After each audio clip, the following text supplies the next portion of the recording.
Analizando cada expresión del mensaje que Dios tiene para el tiempo del fin a través del mensaje de los tres ángeles basado en Apocalipsis capítulo 14, versículo 6 hasta el versículo 12. Estamos avanzando en cada programa, analizando cada expresión de lo que implica este mensaje para el tiempo del fin. Ángeles representan seres humanos que se levantarán y dirán a gran voz, sin titubeo, sin miedo, una verdad que necesita ser proclamada antes de la venida de Jesús. Esa verdad contiene el Evangelio eterno. Ese Evangelio eterno es Cristo. Mas Cristo tiene que verse en todo su esplendor. Cristo como Creador, como Salvador, como Juez y como Protector. Y ya finalizamos en el capítulo anterior el mensaje del primer ángel, aquel que tenía el Evangelio eterno y aquel que dio tres imperativos, tres órdenes para que el pueblo de Dios pueda hacer, o aquellos que son llamados por el Evangelio eterno puedan hacer. Temer a Dios, dadle gloria, la hora de su juicio ha llegado y adoren a aquel que es el creador del cielo, tierra y mar.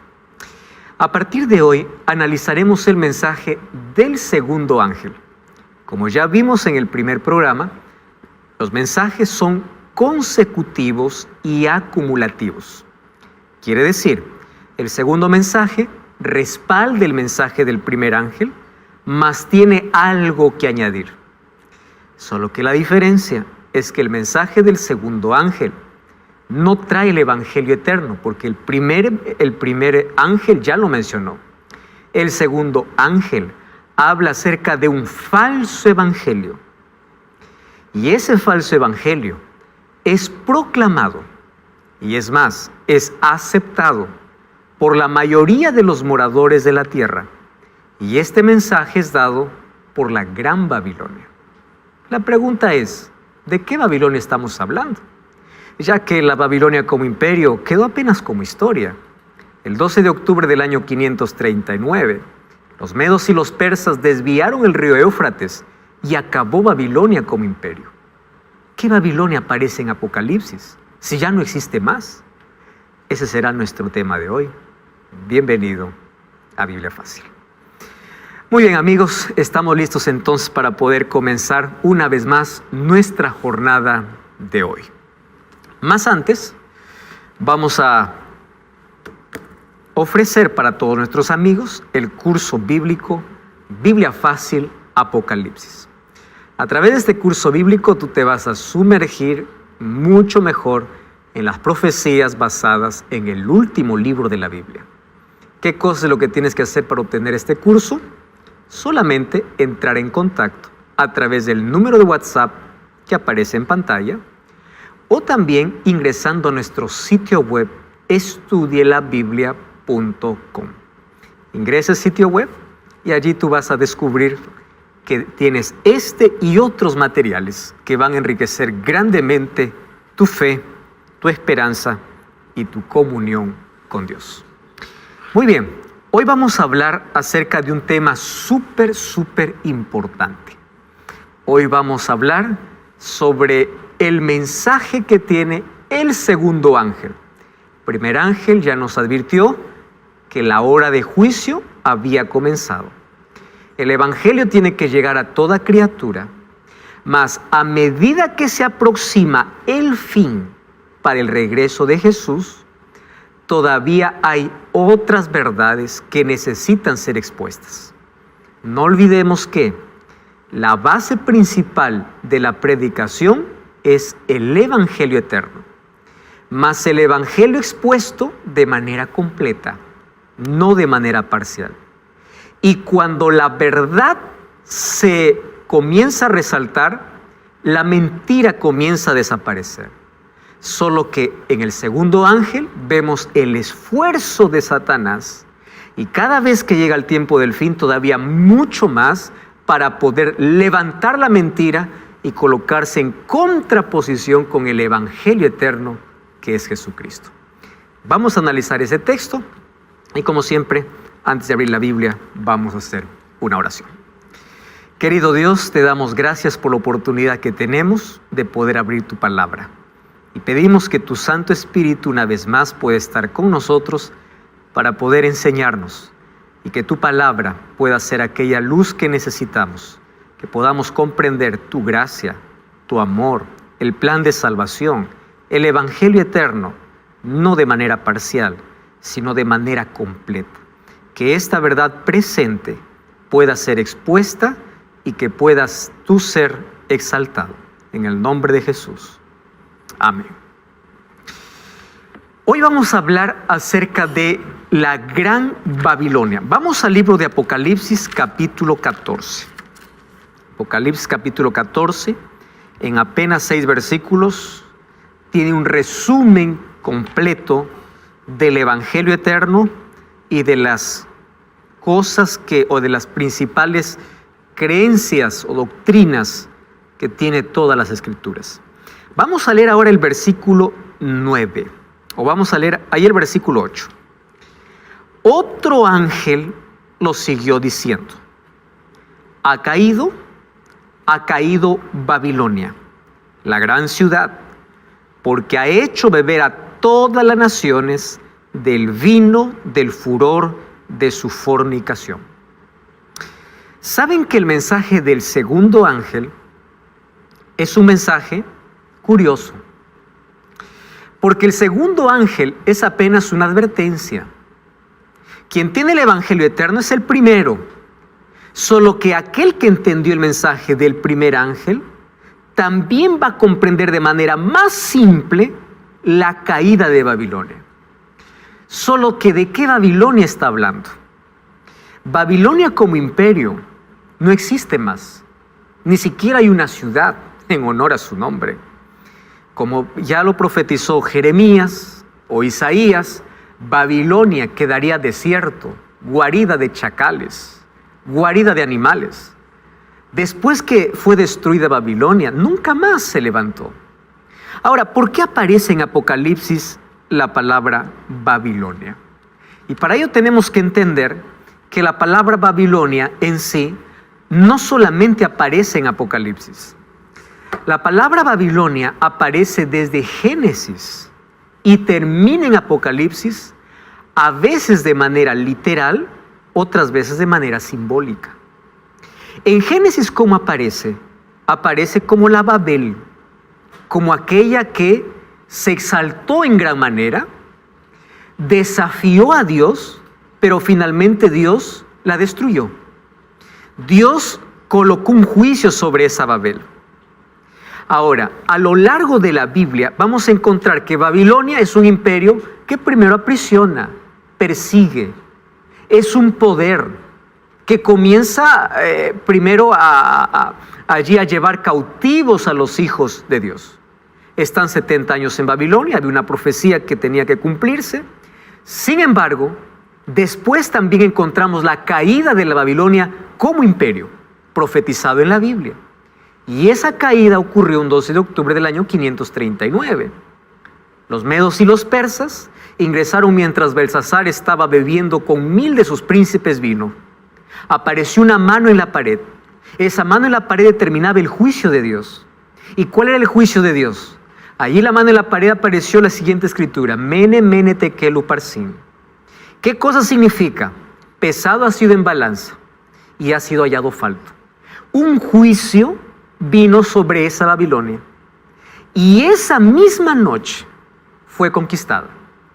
Murió Belsasar, que estaba a cargo del imperio en ese momento, y todos sus príncipes. Y Babilonia simplemente se rindió a los medos y a los persas. Y allí los medos y los persas aparecen como imperio. De allí en adelante, Babilonia como ciudad, aquella floreciente ciudad, aquella que llegó a ser una de las 7 maravillas del mundo antiguo por sus jardines colgantes, no existía más. Apenas ruinas, apenas de lo que un día floreció en ese espacio, aquella grande y potente ciudad quedó apenas como historia. En Apocalipsis aparece nuevamente Babilonia, pero ya no de manera literal, aparece en un sentido simbólico. ¿Y por qué aparece en un sentido simbólico? aparece porque las características que tenía Babilonia desde Génesis hasta la Babilonia imperial sería la característica de un pueblo, o mejor, de un poder que el enemigo levantaría en el tiempo del fin, también para poder predicar un falso mensaje. No puedo decir un falso evangelio, un falso mensaje. Y ese mensaje haría que todos los moradores de la tierra lo puedan creer. Por eso es que esta Babilonia aparece como alguien que da a beber, alguien que embriaga, alguien que emborracha, alguien que confunde. ¿A quién? A toda la humanidad. Entonces aparece aquí un poder para poder hacer embriagar. Ustedes saben que la palabra fornicación en la Biblia aparece como deslealtad del pueblo para con Dios. Esa palabra adulterio y fornicación lo encontramos repetidas veces en Ezequiel, en Isaías, en Jeremías. Tú pues has fornicado. ¿Y cómo dice? Porque has ido detrás de dioses ajenos. Tú has andado en fornicación. ¿Por qué? Porque has corrido tras Baal. Entonces, ¿qué cosa significa fornicación? Deslealtad a Dios para poder colocar o ir bajo otros dioses, con un sistema falso de adoración, llevando al pueblo de Dios a una adoración totalmente falsa. Y no al pueblo de Dios, sino a los habitantes de la tierra, porque el pueblo de Dios se mantiene firme a pesar de que esta Babilonia se levanta para poder dar tantas mentiras para el mundo. Entonces hoy queremos ver de qué se trata esta Babilonia mística. Allí el texto que leímos: ha caído Babilonia, la ciudad, porque ha hecho beber a todas las naciones del vino del furor de su fornicación. Muy bien, la caída de Babilonia lo vamos a hablar en otro capítulo. Hoy vamos a enfocarnos solamente en la Babilonia como imperio y en la Babilonia mística o espiritual del cual está hablando el libro de Apocalipsis. Para ello tenemos que resaltar tres cosas. En primer lugar, ¿cuál es el espíritu de Babilonia? En otro capítulo vamos a hablar cuál es el vino de Babilonia, y luego vamos a hablar cómo a través de ese vino hace fornicar a todos. O sea, hace que toda la humanidad pueda ser desleal a Dios. Usa el nombre de Dios, pero hace que puedan adorar a otro Dios, no al Dios verdadero. Eso significa que ha dado de beber su vino y ha llevado a la fornicación a toda la humanidad. Vamos a comenzar allí por el nombre. ¿Ustedes saben cuál fue la primera actividad que Dios dio para Adán? Coloca nombre a todos los animales de la tierra. Y es interesante porque colocar un nombre ya es difícil. Los padres para el nombre del primer hijo tienen que hacer una larga lista, ¿verdad? Y cuando queremos poner nombre, por ejemplo, no sé, a un animal de estimación, también nos cuesta a veces colocar un nombre. ¿Qué cosa es lo que sucede? El nombre en el Antiguo Testamento y en la Biblia ya vimos que representa carácter. Por eso es que todos los nombres tenían un significado de acuerdo al carácter de la persona, de acuerdo a cualidades específicas. Cuando Adán tiene la tarea de colocar el nombre a cada animal, él tenía que conocer primero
la naturaleza de cada animal. Así que el trabajo no fue tan simple.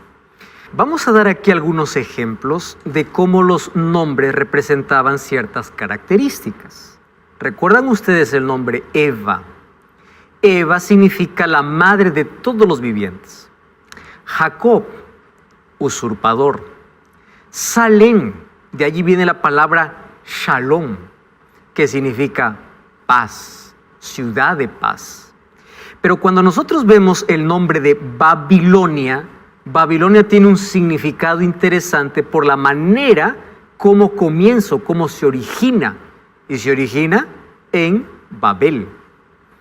Babel fue el primer intento humano donde el ser humano asume una arrogancia y rebeldía en contra de Dios. Vamos al libro de Génesis capítulo 9. Génesis capítulo 9, versículo 1. Miren lo que dice el libro de Génesis capítulo 9, versículo 1. Esto es inmediatamente cuando termina el diluvio sobre la tierra. Allí Dios hace un pacto con Noé y miren la orden que Dios le da. Bendijo Dios a Noé y a sus hijos y les dijo: fructificaos, multiplicaos y llenad la tierra. La palabra llenad la tierra era una orden de Dios para que Noé y su familia pueda expandirse en la tierra. Esa palabra de llenar la tierra era no solamente multiplicarse en descendencia, sino que los habitantes no deberían ocupar un solo lugar. Dentro del plan de Dios en sí no estaban las grandes metrópolis ni las grandes ciudades. Dentro del plan de Dios eran familias constituidas, organizadas en pueblos pequeños. Llenen la tierra, no solamente se multipliquen. La primera es multiplíquense, pero luego llenen, poblen todo el planeta. Bueno, esa era la orden de Dios. Pero ahí aparece un hombre llamado Nimrod. Y Nimrod dice que era un hábil y poderoso. De él nace una idea de poder hacer la primera metrópoli del mundo. ¿Cuál era la intención? Tenía por lo menos dos intenciones. La primera, ante la orden de Dios de llenar la tierra, él dijo: ¿por qué? Yo quiero que todo el mundo pueda estar aquí. Todos podamos vivir juntos, podamos ser una metrópoli. Y en esa metrópoli vamos a levantar allí una ciudad o una torre que, si es posible, llegue hasta el cielo. Y allí vemos Génesis capítulo 11. Qué interesante cómo inicia este capítulo. Capítulo 11, versículo 1. Cecilia, ¿puedes leer por favor ahí el texto? Génesis 11, 1 y 2. Había entonces en toda la tierra una sola lengua y unas mismas palabras. Cuando los hombres salieron del oriente, hallaron una llanura en la tierra de Sinar y se establecieron allí. Muy bien. En toda la tierra había una sola lengua y una misma palabra. ¿Por qué la diferencia de lengua y palabra? Porque aquí la palabra lengua también puede traducirse con un propósito. ¿Qué hace Nimrod? Congrega a todos los líderes, a toda la gente y dice así: ¿por qué necesitamos esparcirnos? Vamos quedándonos aquí. Vamos a edificar una torre. Y en esa torre vamos a mostrar nuestro poder. ¿Qué tipo de poder quería mostrar Nimrod? ¿Saben qué tipo de poder? Dios había prometido a Noé lo siguiente: nunca más castigaré a este planeta con agua. Nimrod dice así: ¿cómo nosotros podemos creer en la palabra de Dios? Al contrario, si nosotros nos unimos y con un propósito levantamos una torre, si en caso hubiese otro diluvio, ahora nosotros tenemos la manera cómo protegernos. Porque las aguas no podrán llegar hasta donde nuestro edificio llega. ¿Cuál es la intención humana? Primero, rebelarse contra una orden divina. Número 2, dudar, la incredulidad y la arrogancia a tal punto de poder colocar a Dios fuera de los planes. Y es más, si Dios intentase hacer algo, no nos va a afectar. Vamos a hacer algo por nuestra propia cuenta. Arrogancia, orgullo, soberbia, altivez y todos los sinónimos que podamos colocar ante este proyecto. Y eso fue una buena idea. ¿Para quiénes? Para todos los habitantes. Y comenzaron el proyecto. Ahora, es interesante lo que sucede con Babilonia o con Babel, porque a partir de allí, versículo 4 dice, edifiquemos primero una ciudad. Ojo con el proyecto que tenía. Primero la ciudad y luego una torre que llegue ¿hasta dónde? Hasta el cielo. Y aquí está la palabra interesante. Hagámonos un nombre. ¿Qué cosa es lo que estaban buscando esta gente? Un nombre. ¿Qué nombre ellos querían tener? Este nombre, este carácter que representa aquí Nimrod al construir la Torre de Babel es: hagamos una estatua a tal punto de desafiar la orden de Dios. Él dijo esparcidos, ¿para qué nos vamos a esparcir? Vamos a juntarnos. Él dijo llenar, ¿para qué vamos a llenar? Vamos a construir una ciudad, vamos a levantar una torre, vamos a hacernos un nombre, yendo en contra de lo que Dios ya había mencionado. Ahora, allí aparece en el versículo 3 y en el versículo 4 la construcción de esta torre, hasta que aparece en el versículo 6 o el versículo 5, donde dice: Jehová descendió para ver la ciudad y la torre que edificaban, y dijo: el pueblo es uno, todos estos tienen un solo lenguaje, han comenzado la obra, nada los hará desistir. Ahora descendamos, otra vez la palabra en plural, ¿no? Para hablar acerca de Dios. Dios dice: descendamos y confundamos allí su lengua, para que ninguno entienda el habla de su compañero. Así, ¿qué cosa hizo Dios? Finalmente cumplió su plan. ¿Por qué? ¿Cuál era el plan de Dios? Que se esparzan sobre toda la faz de la tierra. ¿Cuál era el plan de Babel? ¿Para qué vamos a esparcirnos? Vamos a hacernos una ciudad. Pero cuando aconteció la confusión, finalmente se cumplió ¿cuál plan? ¿El plan de Dios o el plan del hombre? El plan de Dios. Cuando ellos ya no se entendieron más, cuando alguien pidió una cosa y el otro entendió otra cosa, donde cada uno hablaba su propia lengua y todos estaban confundidos, todos finalmente se esparcieron sobre la faz de la tierra y comenzaron a edificar y dejaron de edificar la ciudad. ¿Qué cosa me enseña el origen de Babilonia? Dos cosas. Dios tiene un plan. ¿Qué dice Babilonia? No nos importa tu plan, nosotros tenemos el nuestro.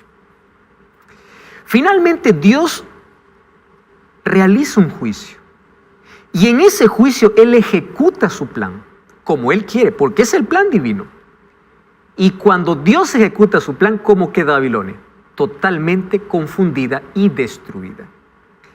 Ese mismo espíritu de arrogancia, de altivez, de ir en contra del plan divino, aparece en el imperio babilónico. Qué interesante es que nosotros podamos ver que ese mismo espíritu lo tenía el imperio neobabilónico. Cuando hablamos de Babilonia no podemos dejar de hablar ¿de quién? De Nabucodonosor, el gran constructor. Solo que Babilonia tenía el espíritu de Babel. ¿Y cuál era el espíritu de Babel? Vamos al libro de Isaías capítulo 47, versículo 10. Isaías capítulo 47, versículo 10. Dice el texto así: porque te confiaste en tu maldad. Para entender un poquito el contexto, ustedes pueden ver desde el versículo 1. Allí dice: baja y siéntate en el polvo, virgen, hija de Babilonia. Siéntate en la tierra sin trono, hija de los caldeos, porque nunca más te llamarán tierna y delicada. El profeta Isaías comienza a hablar sobre el fin de Babilonia sin que ésta haya llegado a su cúspide. ¿Cuál era la razón por la cual Babilonia iba a ser destruida o iba a caer? Ahí encontramos entonces en el versículo 10: porque confiaste en tu maldad, diciendo: nadie me ve. Tu sabiduría y tu conocimiento o tu ciencia te engañaron. ¿Y qué cosa dijiste en tu corazón? Yo y nadie más. A ver, vamos aquí a hacer un resumen de Babel y Babilonia. ¿Cuál es el problema de Babel? Arrogancia y soberbia. Vamos a hacernos un nombre, no importa si es en contra de Dios. ¿Cuál es el problema de Babilonia y por qué finalmente fue destruida? Porque confió en su propia ciencia, en su propia sabiduría, y porque dijo, yo y nada más. ¿Qué cosa destruyó a los dos? El orgullo. Pero el orgullo, ¿a qué les llevó? A rebelarse contra Dios. ¿Por qué les estoy dando estos datos importantes? Porque la Babilonia mística o la Babilonia espiritual del tiempo del fin tendría las mismas características. ¿Qué características? Arrogancia, orgullo, queriendo intervenir en los planes de Dios. Ahora, ese espíritu de Babilonia nosotros lo encontramos ya con Nabucodonosor. Daniel. Vamos a Daniel capítulo 4. Y Daniel capítulo 4, justo antes de la locura de Nabucodonosor, miren lo que estaba diciendo aquí Nabucodonosor. Daniel capítulo 4, vamos a leer el versículo. Vamos a leer allí el versículo 29, 4:29. Todo esto vino sobre el rey Nabucodonosor al cabo de 12 meses. Mientras él estaba paseando por el palacio real de Babilonia, habló el rey y dijo, ¿no es esta la gran Babilonia que yo edifiqué para casa real con la fuerza de mi poder, para mi gloria y mi majestad? ¿Qué cosa decía Isaías? Por tu sabiduría, por tu arrogancia, por tu orgullo, vendrás a caer. ¿Qué cosa hizo Babel? Su arrogancia y su orgullo les llevó a construir una torre que llegaba hasta el cielo. Y cuando estaban ya cumpliendo su propósito, Dios confunde la lengua. Toda esa arrogancia cayó. Toda la arrogancia que tenía Nabucodonosor cayó. ¿Por qué? Porque el pobre, después de mencionar esto, versículo 33, en la misma hora se cumplió la palabra sobre Nabucodonosor y fue echado entre los hombres y comía hierba como los bueyes y su cuerpo se empapaba del rocío hasta que su pelo creció como plumas de águila y sus uñas como la de las aves. En ese momento donde su orgullo llegó como la torre de Babel hasta el cielo, Dios coloca un juicio. ¿Cuál es el juicio ahora? Aquel rey poderoso pasa del trono a la pradera. ¿Y qué cosa es lo que tiene Nabucodonosor? Hoy es conocida esa enfermedad, porque es un tipo de locura, como licantropía clínica. Personas que adoptan el comportamiento de un animal, se comportan como animal, piensan que son animales. Y finalmente Nabucodonosor tuvo que pasar por la mayor humillación. ¿Y sabes cómo él concluye cuando su razón le fue devuelta? En el versículo 37 dice, yo Nabucodonosor alabo, engrandezco, glorifico al Rey del cielo, porque Él puede humillar a los que andan en soberbia. Quiero que entiendas bien una cosa. El problema de Babilonia es su soberbia, es su orgullo. El problema de Babilonia es hacerse un nombre. El problema de Babilonia es levantar una torre que llega hasta el cielo. Es decir, que Él es el centro, no Dios.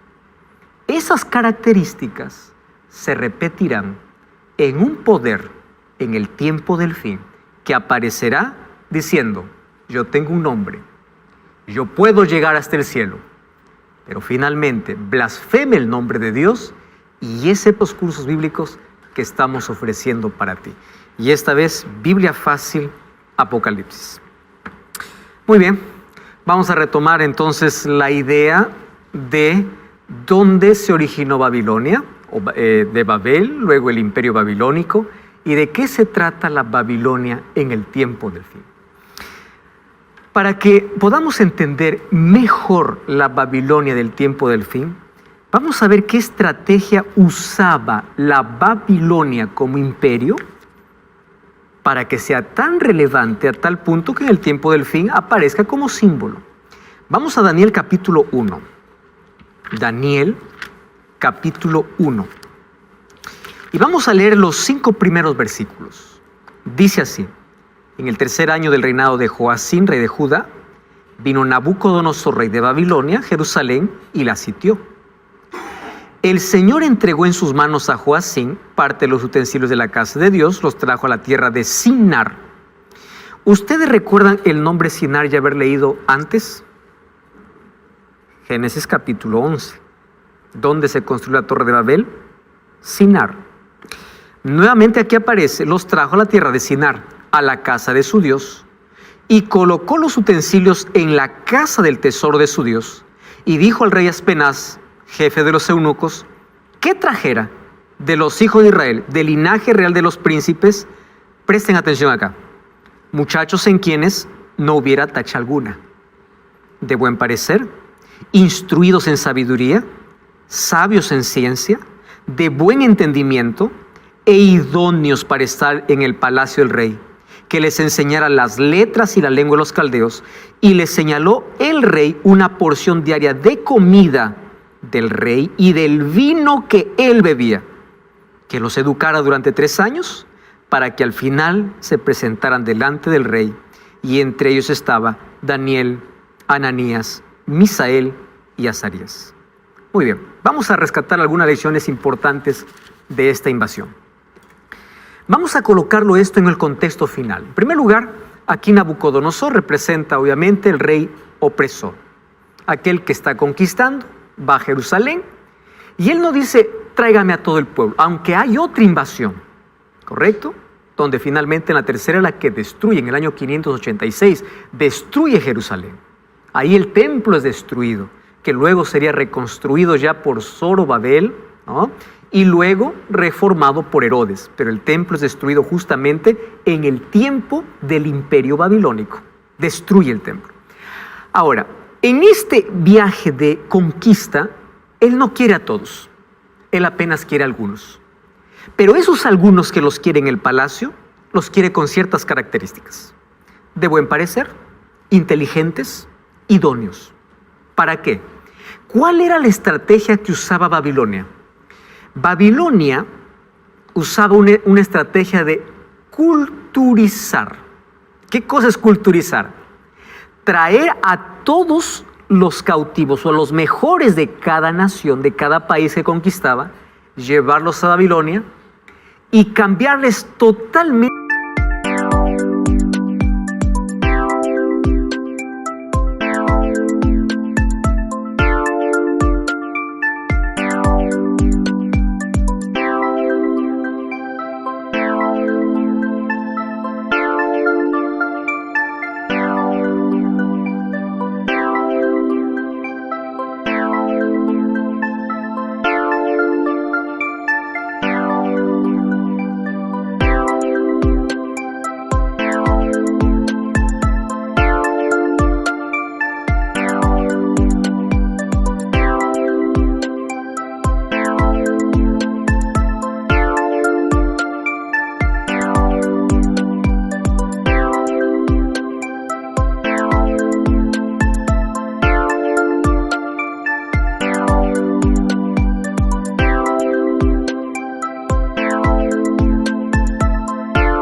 el pensamiento. ¿En qué sentido? A través de la educación. Donde ellos aprendían allí a adorar sus propios dioses, a comer lo que el rey comía, beber lo que el rey bebía.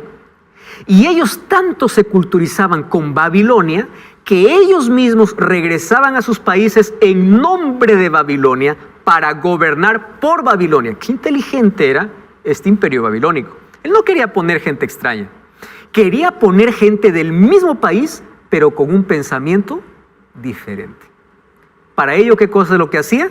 Los llevaba ¿a dónde? A Babilonia. ¿Qué hacía en Babilonia? Muy bien, aquí, señores, los vamos a reeducar. ¿Cómo te llamas? Daniel. No, tu nombre no me gusta. ¿Cómo te llamas? Ananías. No, tampoco me gusta. Misael. No, peor. Azarías. No. En primer lugar, sus nombres van a ser cambiados. ¿Qué nombre le dieron a Daniel? Belsasar. ¿Qué significa Belsasar? Bel era el nombre de un dios. ¿Dios de qué? Babilónico. ¿Qué significa? Bel protege al rey. ¿Y allí qué nombre dieron a Ananías, Misael y Azarías? Sadrach, Mesac y Abednego. ¿Qué eran nombres de qué? De sus dioses. Ustedes se dan cuenta, ¿qué es lo primero que querían cambiar? Identidad. Como tú te llamas Daniel, Daniel se llama Dios es mi juez, yo no quiero más que tú todos los días al recordar tu nombre digas, Dios me juzga, Dios es mi juez. No. Tú vas a ser ahora, en lugar de Dios es mi juez, el protector de Nabucodonosor, protector de Bel. Interesante, ¿no? Ananías, Misael y Azarías, ustedes se olvidan de su identidad.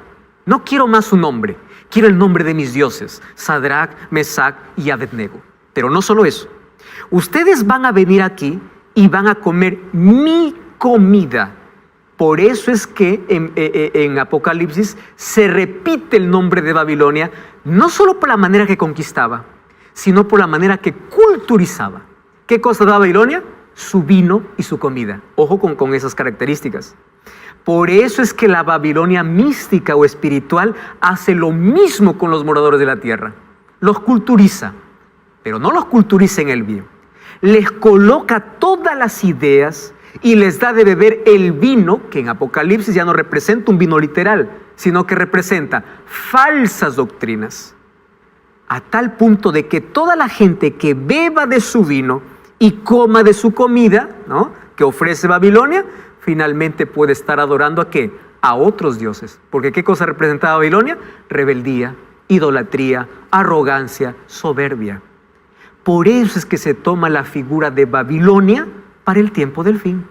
Porque en el tiempo del fin habrá una coalición entre poderes y este poder babilónico, que es representado como Babilonia, para hacer lo mismo, para poder engañar a todas las personas. Sin embargo, allí aparece ¿qué cosa? Daniel. Y Daniel 1:8 dice así: pero él propuso en su corazón no contaminarse, ni con la comida, ni con el vino, por lo tanto pidió, no me obliguen a contaminar. Qué interesante. ¿Cuál es la actitud de los hijos de Dios ante Babilonia? Quédate con tu vino, quédate con tu comida. Yo sé qué comer, yo sé qué beber. Estoy tratando de colocar un asunto literal, histórico, para un asunto espiritual. Dios necesita de Danieles en el tiempo del fin. Gente que se proponga no contaminarse ni beber el vino que ofrece Babilonia. Ahora, ¿qué sucede? Babilonia no comienza persiguiendo, sino confundiendo. Me encanta esa expresión. ¿Qué cosa es lo primero que hacía con Daniel, Ananías, Misael y Azarías? Confundirles. Y una vez que causa toda esa confusión en su mente, si en caso ellos no están dispuestos a someterse a la cultura babilónica, ¿saben cómo termina Babilonia? Persiguiendo. Entonces aquí vamos a colocar un asunto interesante. Babilonia comienza confundiendo, pero luego termina ¿qué cosa? Persiguiendo. ¿Y de qué manera lo encontramos esto? En Babilonia. Resulta que Nabucodonosor, después que sueña la estatua con 4 metales diferentes, y Daniel le dice, tú apenas eres la cabeza de oro, el resto son otros imperios, Nabucodonosor dice, no, esto es locura. ¿Recuerdan Nimrod? ¿Qué cosa dijo Dios? Expándanse sobre toda la tierra. ¿Qué cosa dijo Babel? No, vamos a quedarnos aquí. ¿Cuál es el problema de Nabucodonosor? Dios le mostró que su imperio pasaría. ¿Qué dijo Nabucodonosor? No, en otras palabras, quiso ir en contra del plan de Dios. Y mandó construir una estatua de oro desde la cabeza hasta los pies. ¿Qué cosa estaba diciendo? Poco me importa el plan de Dios. Yo quiero ser el imperio eterno. Desde la cabeza hasta los pies va a ser de oro. Yendo en contra de los planes divinos. ¿Recuerdan en Babel? ¿No era lo mismo que estaba haciendo? Muy bien. ¿Qué cosa hizo ahora Nabucodonosor? El capítulo 3 de Daniel dice que manda traer a todos los gobernantes. Esa expresión se va a repetir en Apocalipsis. Todos los gobernantes. ¿Y qué cosa manda? Allí manda que todos puedan tocar arpa, salterio y todos los instrumentos. Y al escuchar los instrumentos, ¿qué cosa tendría que hacer? Todo el pueblo tenía que arrodillarse. ¿Para qué? Para adorar. ¿A quién? A la imagen. Pero a la verdad, estaban adorando la imagen, y a través de la imagen, ¿a quién estaban adorando? Al rey. Porque era él que quería ser adorado. En el concepto de Babilonia, Los reyes eran hijos de dioses, por lo tanto eran dioses. En el concepto romano seguían la misma idea. Ustedes saben que los emperadores se consideraban divinidades y ellos se consideraban seres que podrían ser adorados. ¿Dónde comienza? En Babilonia. Ellos querían ocupar ¿qué? El lugar de Dios. Ellos querían ser como Dios, o mejor, ellos creían ser Dios. Sin embargo, entre toda esa multitud que se arrodilla, hubieron 3 que no lo hicieron. ¿Quiénes eran? Los amigos de Daniel. Daniel supuestamente estaba en una misión, en otro lugar, no estaba ese día. Pero los 3 se pusieron en pie. Les comunicaron al rey. El rey primero les llama y les dice: con que ustedes no quieren adorar mi imagen, les voy a dar otra oportunidad. ¿Y saben qué cosa responde? No es necesario que nos des otra oportunidad, dicen Sadrach, Mesach y Abednego, o Ananías, Misael y Azarías mejor. No es necesario. Porque quiero que sepas, oh rey, que no serviremos a tus dioses, ni adoraremos la estatua que has levantado. No queremos otra oportunidad, nuestra decisión está hecha. Y allí comienza la persecución. ¿Y en qué consistía la persecución? Había una orden, que aquel que no adore, ojo, adoración impuesta. Van a recordar siempre esa frase que en los próximos capítulos vamos a repetir. Adoración impuesta. Si tú no adoras como yo quiero, ¿sabes cuál va a ser tu final? Un horno de fuego. Esa misma actitud va a tener la Babilonia mística. Si tú no haces lo que yo pido, eres hereje, a la guillotina. Si tú no haces lo que yo te digo, eres hereje, a la Inquisición. Lo mismo, la misma actitud. ¿Cuál es la actitud del rey? No adoras mi estatua, al horno de fuego. ¿Qué dice el capítulo 3 a partir del versículo 18 en adelante? Que el rey se enfureció. ¿Qué hicieron? A los 3 muchachos los llevaron ¿a dónde? Al horno. Los metieron al horno. Aquellos que los metieron, solo con el resplandor del fuego, con el calor del fuego murieron, porque el rey había mandado calentar 7 veces más el horno. Y los 3, cuando entraron, ¿qué estaban haciendo? Caminando, tranquilos. El rey se acerca y dice: ¿no eran 3 los que metieron? Sí, 3. Y murieron aquellos que fueron a meterlo. Yo veo 4, dijo. ¿Quién estaba con ellos? Cristo. Es interesante. Cristo, en el momento que Babilonia persigue, probablemente no evite que sus hijos entren al horno. Pero en medio del horno, Cristo estará con ellos. Cristo en la tribulación final va a permitir persecución, así como lo permitió en la Edad Media. Cristianos fueron perseguidos. Va a permitir, pero Dios los acompañará. Esa es la promesa. Por eso es que Babilonia se repite ¿dónde? En el tiempo final. Porque tiene el mismo espíritu, la misma altivez, la misma arrogancia, la misma confusión y tendrá la misma persecución. Ahora, presten atención lo que va a suceder. Esa Babilonia literal, ahora en Apocalipsis, es la Babilonia mística. Un poder orgulloso y perseguidor. Babilonia es mencionada como 6 veces en Apocalipsis. Para persecución, apostasía, rebelión, etc. Ahora, presten atención aquí. Yo no tengo el tiempo suficiente como para analizar los textos bíblicos, pero aquí están. Ustedes saben que existe un paralelo entre la Babilonia del Antiguo Testamento y la Babilonia mística, o sea, la Babilonia de Apocalipsis 18. Porque el nombre Babilonia en Apocalipsis apenas está tomando por la arrogancia que tiene el poder, por la manera como conquistaba, por la manera como imponía. ¿Qué cosa imponía? Adoración.